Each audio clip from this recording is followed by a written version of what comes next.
주신 말씀 마태복음 6장 말씀입니다.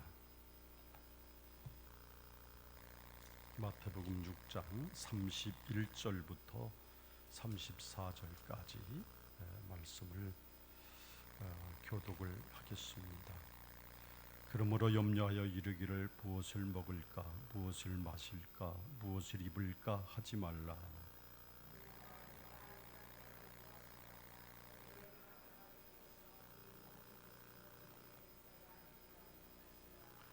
그런즉 너희는 먼저 그의 나라와 그의 의를 구하라. 그리하면 이 모든 것을 너희에게 더하시리라. 그러므로 내일 일을 위하여 염려하지 말라. 내일 일은 내일 염려할 것이요 한날의 괴로움은 그날로 족하니라. 아멘. 기도하겠습니다. 존귀하신 하나님,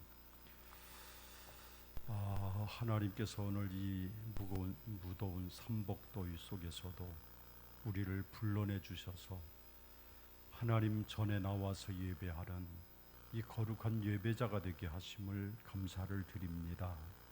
오늘 예배자로 삶을 살아가면서 하나님의 기쁨이 되게 하시고 내 삶 모두가 주님의 기쁨이 되는 은혜의 삶이 되게 하여 주옵소서. 오늘도 선포되는 말씀을 통하여 우리 심령이 하나님 바라보게 하시고 하나님만 향하게 하시고 그 말씀만 의지하며 살게 해 주옵소서. 예수님 이름으로 간절히 기도하옵나이다. 아멘.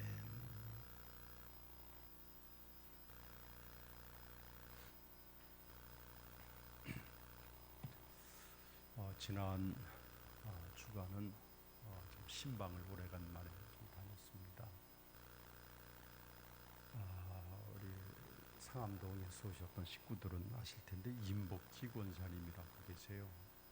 그 임복희 권사님이 계시는데 금년에가 101살이십니다. 101살이신데 상암동에 있을 때 전철 버스를 4번씩 갈아타시고 한 주도 빠짐없이 교회를 잘 오셨어요. 그러시다가 요양병원에 아무래도 보호자가 마땅치 않아서 요양병원에 들어가시면서 교회를 출입을 못하시게 됐는데 그러다가 코로나가 온 거예요. 이 코로나가 와서 전화를 해도 알려주지도 않고 또 직접 가도 면회도 안 되고 참 궁금하더라고요. 요즘 개인정보보호법이라고 하는 것이 때로는 우리를 보호해 준다고 하는 명분도 있지만 굉장히 불편한 게 많아요. 그래서 모르겠다, 그냥 무조건 가보자. 가면 뭔가 해결이 되겠지. 그래서 갔어요. 갔더니 안 되는 거예요. 그래서 안 돼서 어떻게 방법이 있느냐 하더니 미리 예약을 해놓고 또 주보호자 동의도 있어야 되고 자기들 보는 데서 키트를 해서 양성이 나와야 되고 이런 등등의 조건이 있어요. 그래서 제가 편지를 썼습니다. 그래서 권사님을 확인해 보니까 지금 현재 알려줄 수는 없지만 동일한 분은 있는 것 같습니다. 100살이 넘으신 분이신데 임복희라고 하는 분은 계십니다. 그러시는 거예요. 그래서 그럼 그분이 맞다 그래서 편지를 써. 권사님 이렇게 왔다가 가지만 권사님 뵙지 못하고 가지만 늘 우리 교회에서 기도하고 있습니다. 그래서 제가 다음 기회에 권사님을 뵙도록 하겠습니다. 그리고 편지를 써가지고 왔더니 그 이튿날 그 아드님한테서 전화가 왔어요. 목사님이십니까? 그렇습니다. 저도 한 번도 뵙지를 못했었잖아요.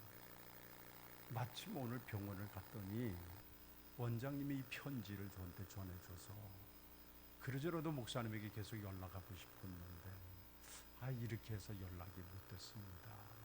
그러면서 그간의 상황을 쭉 얘기를 하시는 거예요. 사정을 얘기하시는데 그간에 코로나 예방 백신을 4차까지 맞으셨대요. 네 차례 맞는데도 끄떡없이 잘 버티시더라는 거예요. 그래서 야, 대단하시다. 그러는데 얼마 있다가 이제 코로나가 걸린 거예요. 또 코로나가 걸리셔서 아유, 이번에 가시나 보다 그랬더니 또 끄떡없이 일어나셔서 또 건강해지셨어요. 야, 우리 어머니 대단하시다. 그리고서 자녀들이 있는데 그 다음에는 이제 좀 건강해지셔서 그 침대에서 내려와서 좀 걸으시다가 또 넘어지셔가지고 이번에 고관절 뼈가 나갔다는 거예요. 그래서 이번엔 돌아가신다. 병원에서도 얘기를 해서 그 어떻게 할 수가 없어서 고관절 수술을 할 수 있냐 했더니 한번 해보겠다고. 그래서 고관절 수술을 하셨는데 또 끄떡없이 일어나셔서 그래서 이제는 이제 걸으실만 하시다는 거예요. 그래서 지금까지 치매기도 없으시고 다른 질병은 없으시고 지금까지 건강하게 계십니다. 혹여라도 무슨 일이 생기면 바로 목사님 연락드릴 테니까 기도해 주십시오. 그래서 그러겠노라고. 그리고 언제 한번 바로 한번 찾아뵀으면 좋겠다고 그렇게 왔어요. 근데 참 제가 그 권사님을 보면서 느끼는 거는 아주 삶의 철학이 분명한 것 하나가 절대로 자기 육체에 반하고 있는 어떤 이상한 짓을 절대로 안 하세요. 몸도 이것이 건강하다 그러면 철두철미하게 그걸 지키세요. 상암동에 있을 때 95살 때셨던 것 같은데 95이면은 그래도 많이 드신 거 아니에요? 그런데 항상 식사하시고도 의자를 안 앉으세요. 계속 서서. 그러니까 젊은 사람들이 권사님 좀 앉으세요. 이리 앉으세요. 아니에요. 앉으세요. 그래 계속 서 계세요. 그래서 당신의 몸에 건강하다고 하면 아주 철두철미하게 건강을 위해서 지키시는 분이에요. 그리고 좀이라도 몸에 원하는 것이 있으면 오늘은 뭐가 좀 땡긴다, 뭐가 먹고 싶다 그러시면 거기를 찾아가세요. 전철 타고 버스 타고 택시 타고 그러시면서 거기를 찾아가셔서 꼭 그거를 드시고 오세요. 심지어 남대문 가서 갈치찌개도 드시고, 요 영천동에 가서 그 도가니탕도 잡수고 오고, 아주 그렇게 자기 관리를 철두철미하게 하세요. 그러다 보니까 참 건강하시게, 제가 볼 때는 임권사님처럼만 건강하시게 산다면 100살 넘어가도 괜찮아요. 근데 어떤 분들은 100살을 넘기지 못하면서도 80밖에 안 됐는데 한 번도 일어나 보지도 못하시는 분도 계시고, 그런 분들이 참 많잖아요. 육신의 질병 때문에 고난당하시는 분들이 의외로 많이 계시다고요. 근데 정말로 이 당신의 몸을 위해서 철두철미하게 지킬 걸 지키고, 그리고 하지 말아야 할 것을 하지 않는 이런 철칙을 가지고 사시니까 권사님 100살이 넘어도 이렇게 건강하고 치매 기운도 없고 그렇게 사신다고 해서 직접 뵙지는 못했지만 참 마음의 기쁨으로 돌아왔어요. 전 권사님 그렇게 장수하고 계시는구나, 감사가 있었어요. 여러분, 삶에도 똑같습니다. 요령이 있고 질서가 있어요. 그래서 삶에 먼저 해야 될 것이 있고 나중에 해야 될 것이 있어서 이것만 지키면 그 삶이 지혜롭고 열매가 있고 참 그렇습니다. 그래서 인생을 살면서 우리 삶에 보면은 시작도 좋고 진행 과정도 아름답고 또 결과도 아주 좋은, 이것이 이유가 어디 있느냐? 요령과 질서가 있기 때문에 그런 것이죠. 그래서 요령과 질서가 있으면, 사람이 살아가면서 요령이 있고 질서가 있으면 일이 굉장히 수월해요. 일이 가서 꼬이는 게 없이 저 수월에 물이 흐르듯이 모든 것들이 수월합니다. 그런데 그것을 강제적으로 요령을 부리고 질서를 망가뜨리고 그러다 보면 결국 물이 거꾸로 오르는 것처럼 확 뒤죽박죽이 돼서 인생이 결국은 참 피폐해지기 쉽기 때문이죠. 그리고 인생에 있어서 삶의 요령을 가지고 살고 질서가 있으면 굉장히 삶에서 효과가 있습니다. 효율이 있습니다. 그래서 별로 그렇게 수고한 것 같지 않은데 열매가 풍성해요. 그렇게 쓰고 수고한 것 같지 않은데 그 되어지는 일들이 굉장히 많은 열매가 있고 풍성한 수확이 있어요.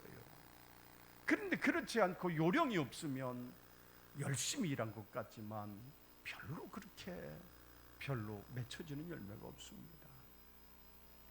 엄청나게 땀 흘려 수고하는 것 같지만 일의 효율이 전혀 나타나지가 않지. 그래서 우리 인생을 살면서 이 요령이 있고 그리고 질서를 지키고 살아가는 것, 이게 참 중요한 일입니다. 여러분, 창세기 하나님이 천지를 창조하셨을 때 이 천지를 창조하신 것이 무엇입니까?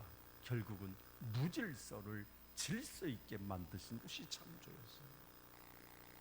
그래서 하나님께서 모든 것들을 질서 있게 하셨습니다.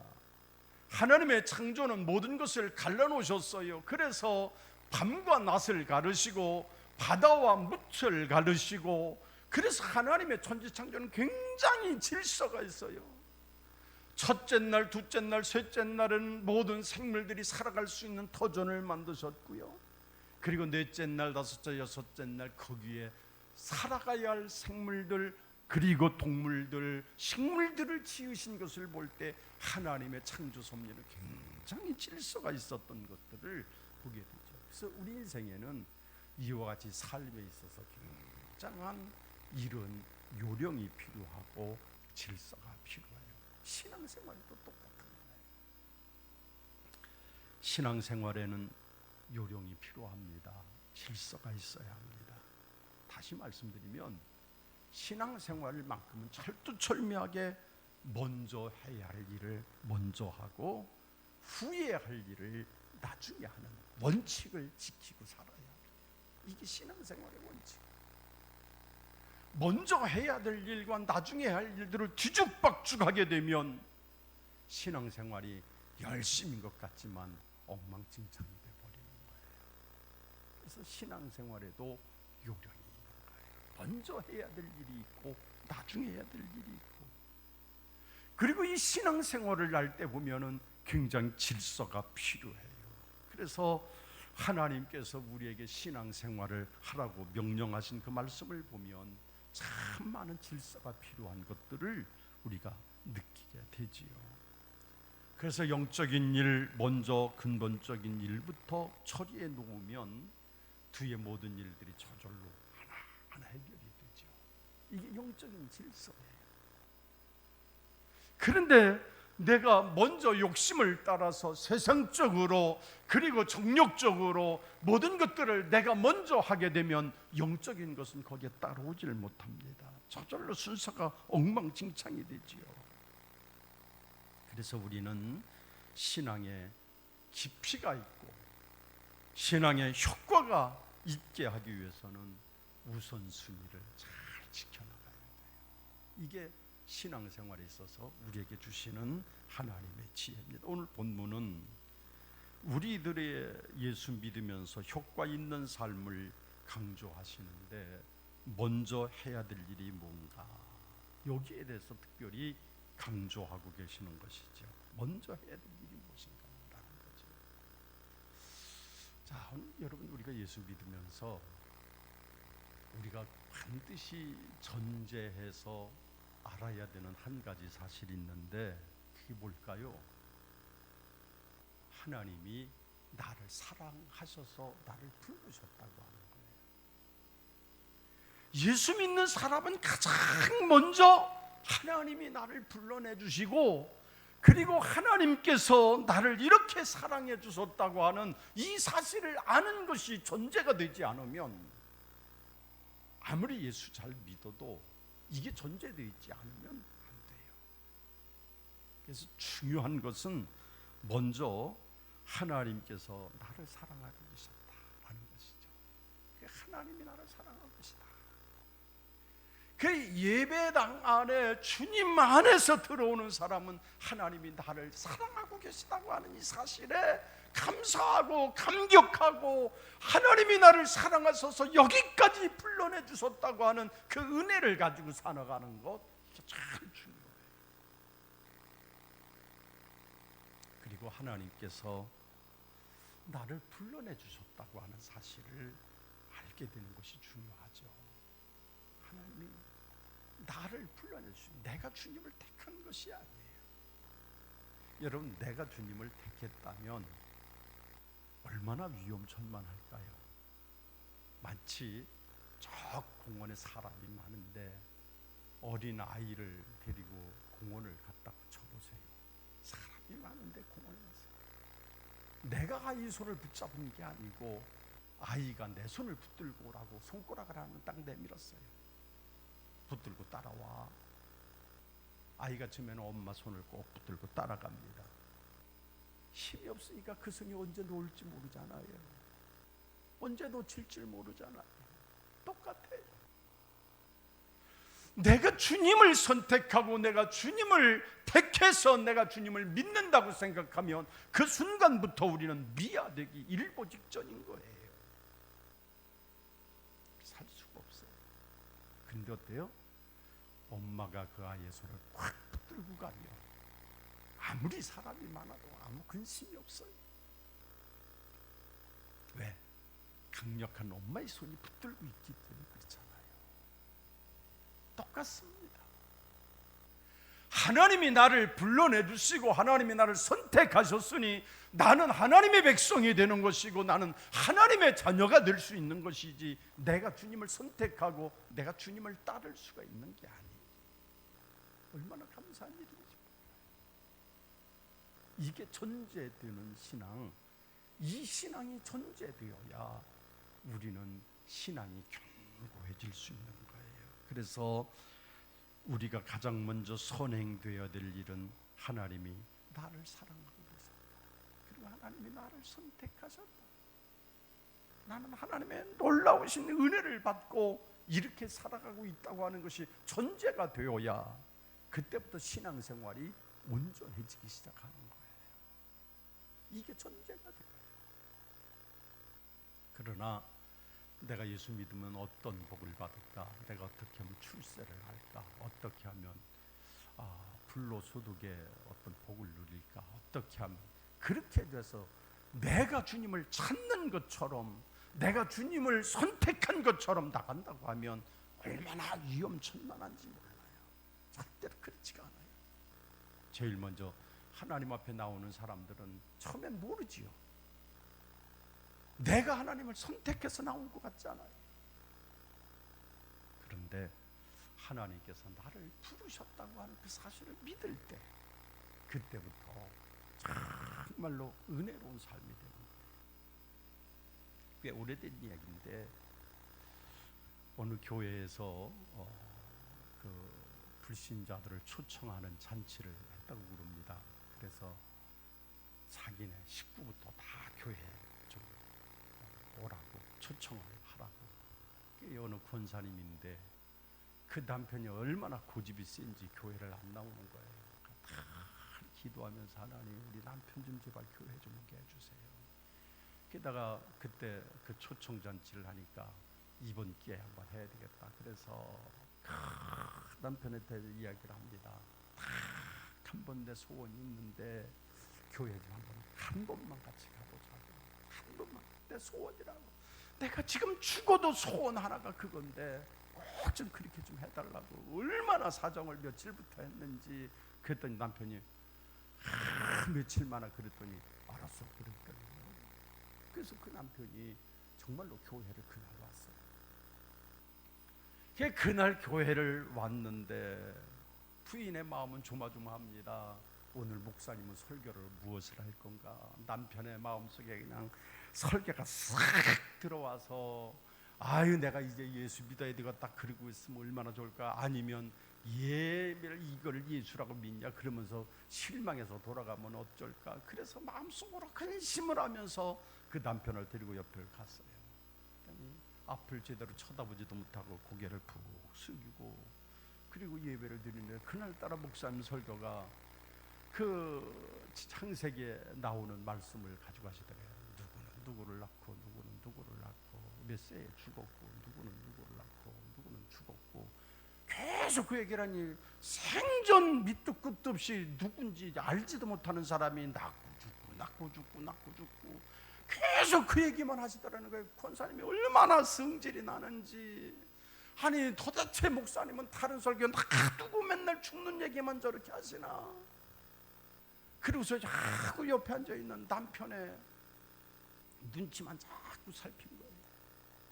아이고 틀렸다. 저 설교 듣고서 그 설교 듣고서 다시 온다고 할 사람이 아닌데. 그래서 그날 예배를 어쨌든 그냥 불안하게 예배를 마치고서 그리고 집에 돌아갔어요. 아무 얘기가 서로 없습니다. 부인은 분명히 남편이 상처받을 것 같아서 얘기 안 하고 또 남편은 부인에게 특별한 얘기도 안 합니다. 그리고 일주일이 된 거예요. 그 권사님이 오늘은 교회를 가자고 해야 되나 말아야 되나 어떻게 해야 되나 이놈의 눈치를 보니까 교회를 가자고 얘기할 수도 없고 그 눈치만 봤대요. 그 눈치를 보고 있다가 좀 준비가 늦어서 했더니 아니 지금 예배 시간이 다 되는데 아니 권사가 돼가지고 그렇게 시간도 못 맞추고 이렇게 늦게 갈래 빨리 교회 가자고 먼저 앞장서 나서면서 그래서 물었다는 거예요. 아니 당신 오늘 교회 가려고요? 그랬더니 가야지. 내가 지난주 목사님 얘기 들으면서 그래 인생은 결국 낳고 죽고 그게 인생인데 그 낳으면 죽고 죽으면 또 이게 인생인데 내가 지금까지 헛살았구나. 내가 이제부터 하나님을 잘 섬겨야 되겠다. 내가 이제부터는 정말로 죽음의 세계를 향해서 가는데 소망 있는 죽음을 향해서 가야겠다. 내가 이런 예수를 왜 못 믿었나. 그러면서 그날부터 얼마나 열심으로 나가는지 모르더라는 거예요. 여러분 그렇습니다. 오늘 우리가 하나님의 사랑을 깨닫는 순간, 하나님이 나를 부르셨다고 깨닫는 순간, 모든 것들이 하나님의 은혜라고 깨닫는 순간이 내가 거듭난 순간이요, 내가 진정 하나님을 알 수 있는 길이요, 이것이 우리에게 소망의 길임을 말씀하고 계시는 겁니다. 오늘 우리에게 그런 말씀하시잖아요. 너희는 들의 꽃을 보라, 저 공중에 나는 새를 보라. 하나님이 저들을 먹이시고 저들을 입히시고, 그런데 하물며 너희에게 어떻게 하겠느냐. 하나님은 이걸 존재하시면서 뭐라고 그러는 거예요? 하물며라는 더군다나 너희에게 만물의 영장으로 내 형생대로 세운 너희에게는 내가 어떻게 할 거냐. 염려하지 말라 그 말이죠. 하나님의 사랑을 전제하고 살으라, 그런 말씀이에요. 이 말씀 중심에는 뭐라 그래요? 너희는 고아가 아니지 않느냐. 내가 너희 아버지가 되고 너희는 내 자녀가 되지 않느냐. 그러므로 무엇을 먹을까, 무엇을 마실까, 무엇을 입을까 염려하지 말라. 이건 다 이방인들이 염려하는 것이라고 말씀하시면서 오늘 주님께서 우리에게 너희는 그저 하나님을 바로 알아라. 내가 너희를 불러낸 것을 알고 너희를 사랑한 것을 알고 너에게 은혜 베푸신 자임을 알고, 그래서 믿음 생활하라, 이걸 가르쳐 주시면서 우리에게 몇 가지 당부하신 말씀이에요. 그래서 우리 신앙에서 먼저 해야 될 것은, 그래서 너희는 먼저 그의 나라와 의를 구하라는 거예요. 여러분 신앙생활은 제일 먼저 구해야 될 것은 그의 나라와 의를 구하는 삶이에요. 그 나라와 의를 구하는 거예요. 여러분 마태복음 5장에 보면 산상수훈이 나오잖아요. 거기에 보면은 이미 그리스도인의 할 일과 그리고 삶의 내용, 삶의 중심에 대해서 말씀하셨죠. 근데 뭐라 그래요? 그 먼저 해야 될 일을 말씀하셨어요. 그게 뭐예요? 먼저 그의 나라와 의를. 이게 하나님의 사랑을 아는 사람, 하나님의 은혜를 아는 사람, 하나님이 나를 선택해 부르셨다고 깨닫는 사람은 제일 먼저 하나님 앞에 그 나라와 의를 구하라는 것이지. 그러면 뭐라 그래요? 33절에 이 모든 것을 더해주겠다.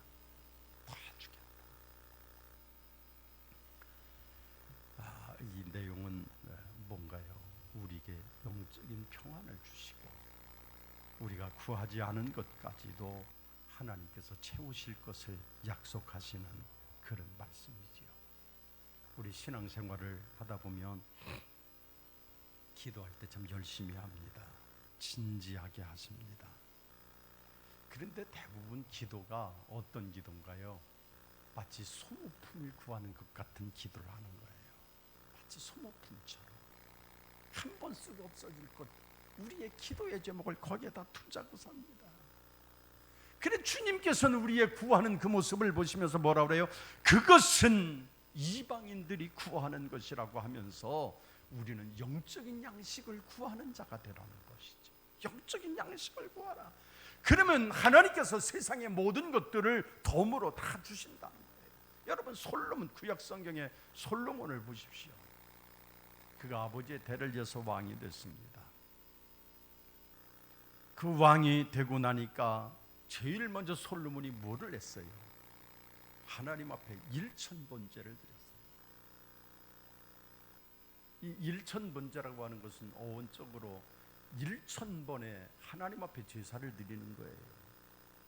근데 어떤 사람은 제물을 1,000마리의 양을 드렸다는 얘기도 있고, 아니면 1,000날의 시간들을 하나님께 드렸다. 그런데 먼저 드린 대로 1,000마리의 양을 갖다 놓고 하나님 앞에 차례대로 제사를 지내면서 오직 하나님 앞에 내 생명 모두를 드리는 마음으로 제사를 드렸던 것이죠. 1,000번제를 드렸습니다. 그랬더니 그 제물을 다 하나님 앞에 드리기 이전에 하나님이 약속하신 말씀이 뭐예요? 이미 너를 알았으니 내가 그를 축복하시면서 뭐라고 그래요? 모든 거 내가 합당하게 너에게 더해 주리라. 이게 우리에게 영적으로 신앙생활의 질서에 대한 말씀이에요. 여러분 하나님 앞에 영광을 돌리고 하나님의 뜻대로 살려고 하고 그 나라와 의를 구하는 삶이 될 때 하나님께서 이 모든 것들을 더해 주십니다. 솔로몬이 그가 하나님 더욱더 내게 왕권을 강화시켜 주시고 나라의 평안을, 이런 눈에 보이는 것이 아니라 그는 하나님의 영광을 위해서, 하나님의 영광을 위해서 구하니까 하나님께서 모든 것들을 도와주셨어요. 솔로몬의 영광만한 것이 없었다고 말하잖아요. 이렇게 하나님이 하셨습니다. 오늘 우리는 정말로 삶을 사시면서 먼저 그 나라와 의를 구하는 이런 하나님의 백성의 삶을 다 살게 되시기를 주님의 이름으로 축원합니다. 그다음에 두 번째로 우리에게 분부하시는 말씀은 내일 일은 내일 염려하라는 거예요. 내일 일은 내일 염려하라. 이게 하나님께서 우리에게 우선순위를 가르쳐 주신 겁니다. 내일 염려하라는 거예요.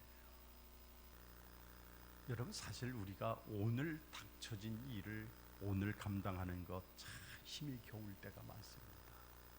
참 힘이 겨울 때가 얼마나 많은지 몰라요. 오늘 닥쳐진 일을 감당하기에 피곤하기도 합니다. 이것이 참 어렵습니다. 그런데 사람들이 어때요? 오늘 일보다도 내일 일을 더 걱정합니다.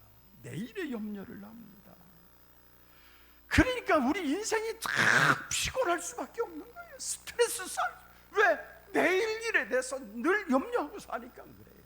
오늘 일도 바쁜데 내일 일을 염려하고 산다는 거예요.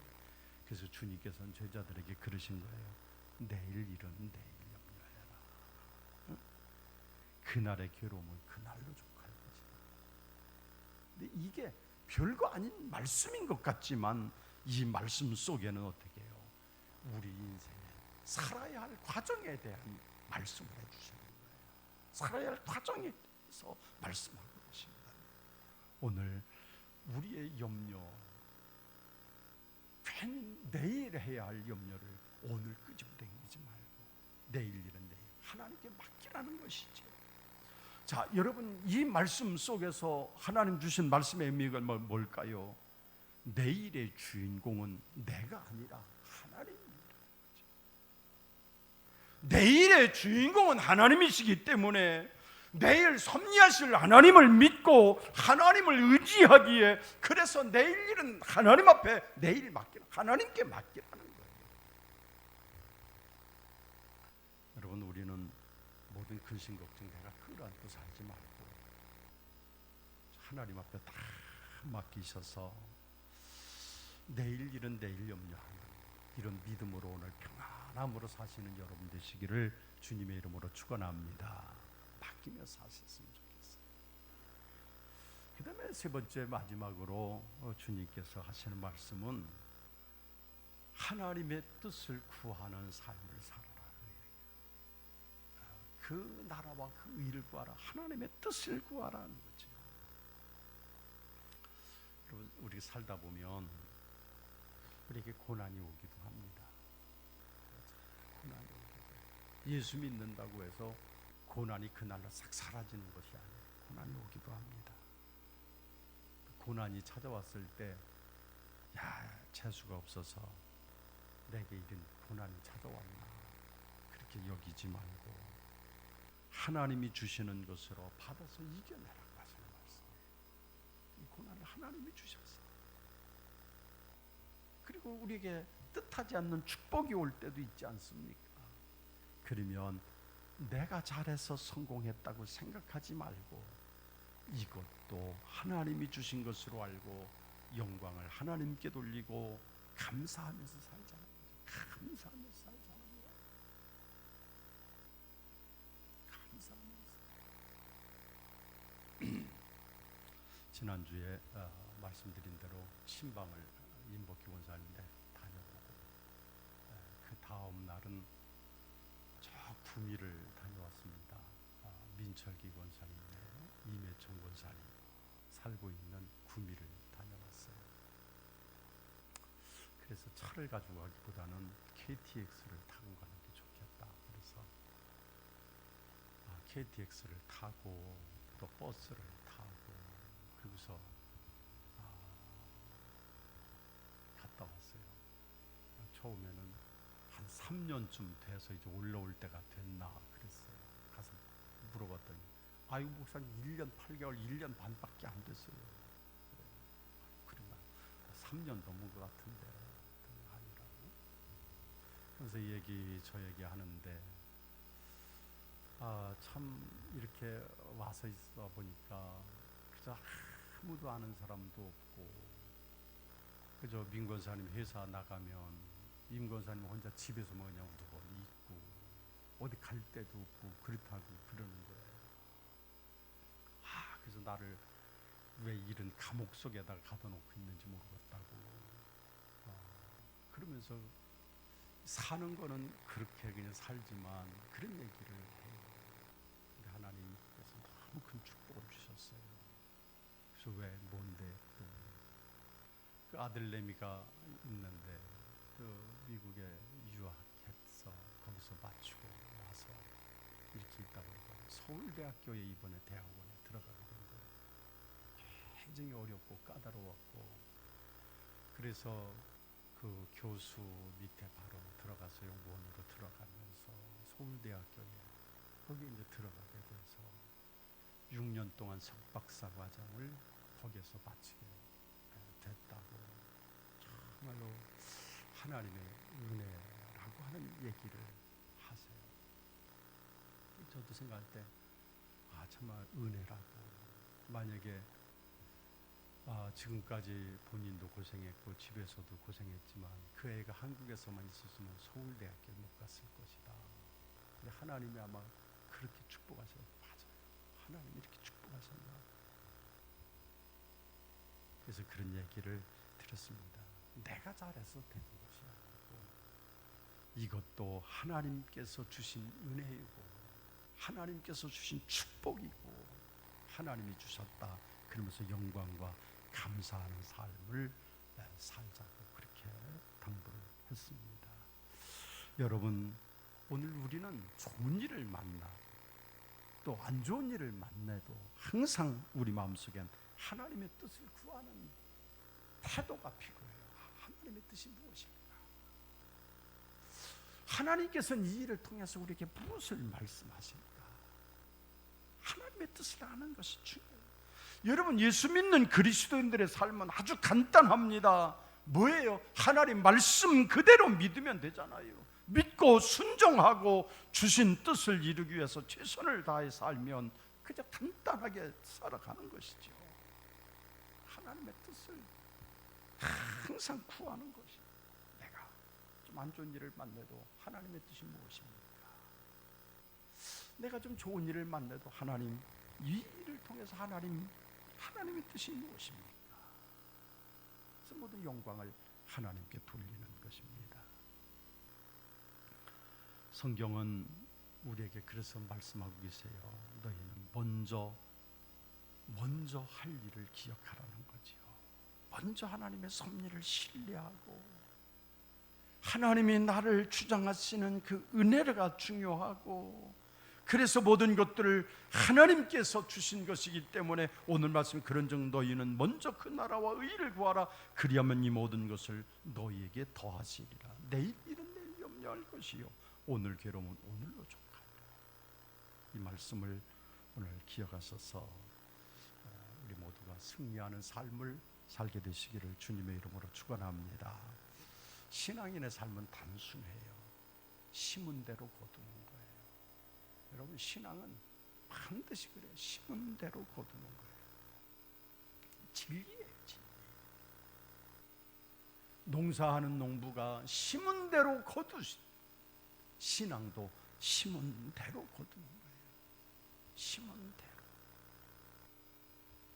그래서 심는 사람에게는 항상 기대가 있습니다. 기다림의 은혜와 희망이 있습니다. 이것이 어떻게 열매를 맺을 것인가? 기대가 있는 거예요. 한 사람이 결혼을 하면서 하나님께서 우리에게 어떤 아이를 태어나게 하실 것인가 기대가 있잖아요. 예수 믿는 사람은 천국에서 내가 하나님의 어떤 상급을 받을까, 어떤 결과가 주어질까, 그런 기대감이 있는 것. 이게 심는 삶이에요. 하나님 앞에 심는 삶, 이 삶을 살아가야 될 줄로 믿습니다. 그래서 오늘 너희는 염려하지 말고 근심하지 말고 모든 거 오늘 말씀 그대로 정말로 너희는 먼저 그 나라와 의를 구하라. 그리하면 이 모든 것을 너희에게 더하시리라. 약속의 말씀이 그대로 임하여 주시기를 예수 이름으로 축원합니다. 기도하겠습니다. 하나님 아버지, 오늘 우리에게 너희는 먼저 그 나라와 의를 구하라. 그리하면 이 모든 것을 너희에게 더하시리라고 하시는 주의 말씀을 듣습니다. 주여, 오늘도 간단 명료한 이 진리의 말씀을 우리 가슴 속에 새기면서 오늘도 주님 앞에 진실로 그 나라와 의를 구하는 삶을 살게 하시고, 또한 이 모든 것 심은 대로 거두게 되는 진리를 깨닫고 우리는 선을 심고 하나님의 기대를 가지고 우리의 신앙을 심는 삶이 되게 하여 주시옵소서. 우리의 삶 속에 적용하며 오늘도 하나님의 뜻대로 행하여 나갈 수 있는 믿음이 넘치게 하여 주옵소서. 예수님 이름으로 간절히 기도 올리옵나이다. 아멘.